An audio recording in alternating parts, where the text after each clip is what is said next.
chamber.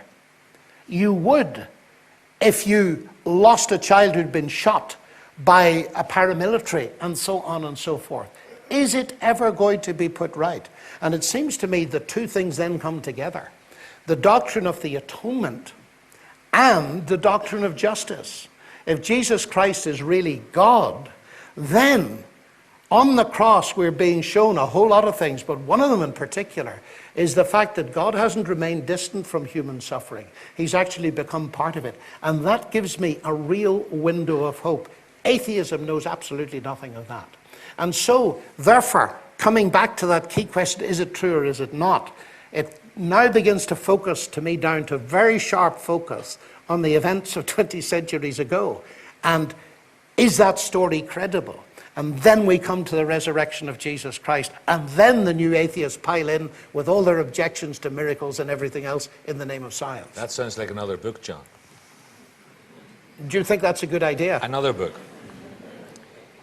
It was John Stott, I think, who said that in the atonement it's God himself who gave himself to save us from himself, which seems to be what you're saying. Yes, I think that's right. And I think there's something very deep.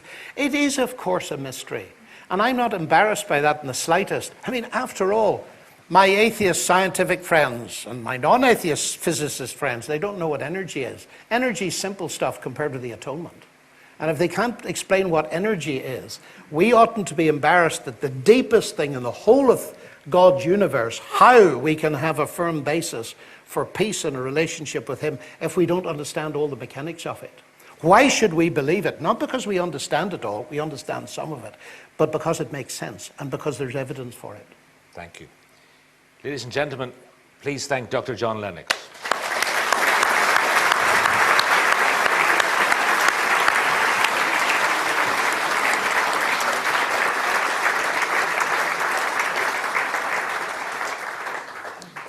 Now we have time for questions from the floor.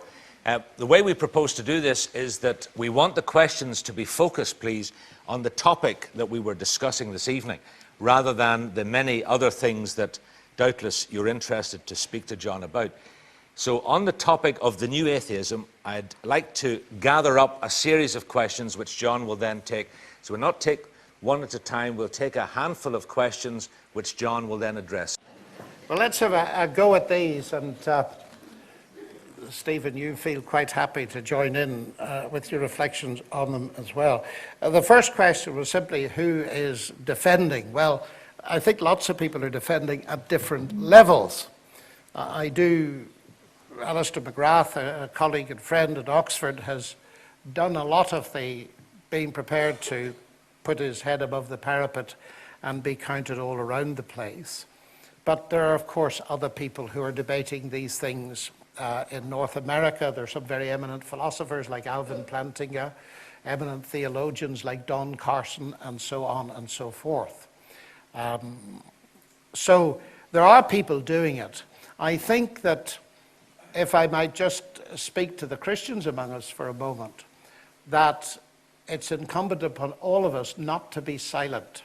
The great danger is to give the impression that there's nobody standing up for God. There was a headline in one of our tabloid newspapers a few months ago, "Who will stand up for God?" And it actually really resonated with me. And I thought, well, if the opportunity comes, we've got to do what we can. We are required by our faith to defend it in an age and in a culture that has many questions about it. But if you look on the internet, you will find there are many debates going on at the moment. Just type in Christopher Hitchens in particular. If you want to know who's debating on the Christian side, type in Hitchens, because he does a lot more debating than Dawkins. Dawkins, up until he debated me, his argument was, I won't debate anybody because that legitimizes them. And that was the argument that was used for that. Now, the second question was about the size of the universe.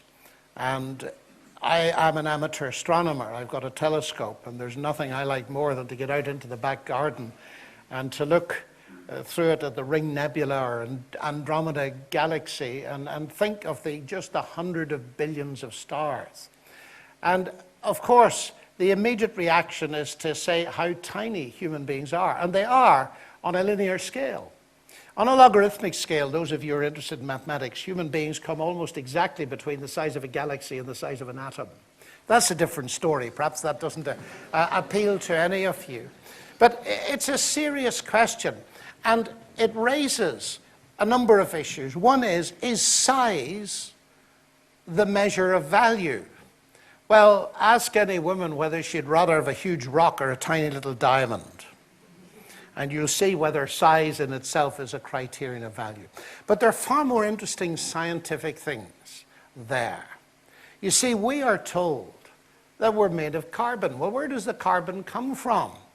Well, I'm told it comes from the star furnaces. And you need a certain period of time to elapse for stars to go through various cycles and so on until you can get the heavier elements. So it may be that both the great age and the great spaces are necessary in order to get even a solar system like ours. I don't know. The other thing is this, that it's very interesting that most names have been given to things by scientists. Science is the job of naming things. In fact, most intellectual disciplines are. But there are one or two bits of the universe that God himself gave names to, according to the Bible, that is. And one of them is heaven. God called the sky heaven. Why did he do that? Wasn't that a bit dangerous? Wouldn't that be a little bit ambiguous if heaven was the realm in which God lives, wherever or whatever that is? And I think not, because every artist, musician, and even ourselves as we go out and look up, there's something about the wonder, the spectacular beauty, especially if you see it through the lens of the Hubble telescope, that produces in us a sense of majesty and awe. It's meant to, I would want to say. That aesthetic sense that, from my perspective, is placed in us by God. God educates us through showing us. Just think, if the earth was covered permanently by thick cloud, it would have been centuries before we'd been able to send something up to see that there was anything beyond it. But interestingly enough, we live on an earth where we occasionally, at least in Northern Ireland, very occasionally, can see that there is a sun up there and there are stars and the moon and so on. So I don't feel that size determines importance. And my final point on that, which would be a biblical point, is this. That the very interesting thing to me is this, that one of the scientists' famous psalms in the Old Testament is, the heavens declare the glory of God and the earth shows his handiwork. There is a magnificence out there. So that's what the heavens do. They show us the glory of God. But the heavens weren't made in God's image. You are. Now that's the value scale that makes most sense to me. So that means that you're more important than the sun. It's beautiful. Wasn't made in God's image, you are. And that particular viewpoint is something that atheism knows absolutely nothing about, which incidentally we haven't really discussed tonight except obliquely. One of the things I ask about worldviews and systems of thought when I meet them is, what is their value of a human being? And here is something simply staggeringly magnificent, that you and I, somehow, in some sense, we bear the imprint of the character of God. We're made in the image of God. That puts the perspective right. It's very good that the universe should diminish us in the sense that we feel tiny, but now let's reflect on it the other way around. What God has revealed is, we may be tiny in one sense, but we've got immeasurable stature. You will exist long after the sun is blown up. Lewis makes a point, doesn't he, about there is no ordinary individual. That's right, yes. That if we could see people as they will eventually be, we would be tempted to fall and worship before them. That's exactly right. And it's Lewis, you remind me, who makes the point that some of these people argue, you know, we now know these vast distances. The ancient world didn't know them, and of course they thought we were very important. And Lewis was one of the early people to point out that that was simply not true, that in the literature you could still find this sense of immensity, although they hadn't the measuring faculties to do it. Now, there was a question about justice.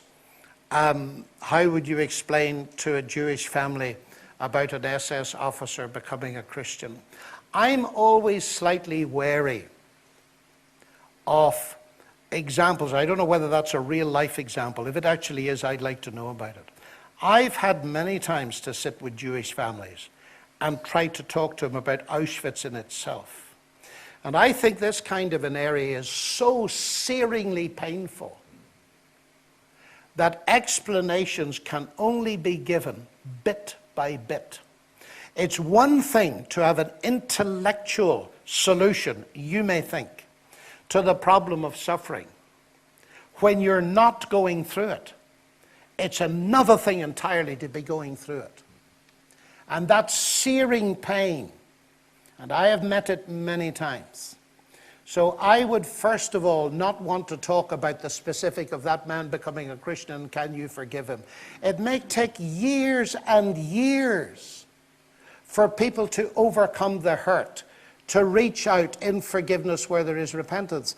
And Stephen mentioned the thing I was actually going to mention myself, that experience of Corrie ten Boom, who was in Ravensbrück and various prison camps in Germany and found herself speaking on her Christian faith. And she was speaking in an audience when she recognized one of the brutal camp guards sitting in the audience. And he came out with the tears saying that he'd repented and could she forgive him. And it was an absolutely staggering moment for her. I'll not spoil it for you. It's well worth, I think the questioner ought to go and get Corrie ten Boom's book and read it and see if that yields the beginnings of a question. There have been magnificent acts of forgiveness. The most magnificent of all, of course, was Christ himself. And again, it seems to me, in this area, which is not covered by science, of course, but is so real to each one of us, if we don't have any answers here, and I don't think atheism gives us any at all, then we are, in my view at least, seriously impoverished. Now, the next question is, what is driving these four horsemen to be so active against religion? Well, I think in one sense we can believe what they say. They are fed up with politicians who are afraid to trace violence to its religious roots. They are fed up with giving what they call respect to religious figures. If it's a bishop, if it's an imam, we've got to bow down and listen to what they say. Why not treat it as we treat everything else? There's an awful lot of truth in that. They also want to, and I quote Dawkins here, raise people's consciousness. They genuinely feel that those of us who believe in God are faith heads and cloth heads, and we're hindering the progress of civilization. Now, I know there are some cynics, and I'm not going to be a cynic tonight, who also say there's an enormous amount of money in it. And there is, of course. There's a very big amount of money, but I think that would be rather hitting below the belt, because it's obviously resonating with people. And the question I want to ask that question. And I would throw the thing back at myself and put it this way: where have I failed as a Christian in explaining my faith so that this kind of thing gets such a resonance among the public? That is the real question that comes out of it for me. Where have I failed? Why is it that we who are Christians, and some of us in this audience are, some are not, but why is it that those of us who are Christians have not made our faith credible? Are we not taking our faith as seriously as the new atheists are taking their faith? Are we prepared to spread it as strongly as they do? That's the kind of the challenge that reaches me. Now, there's a related question.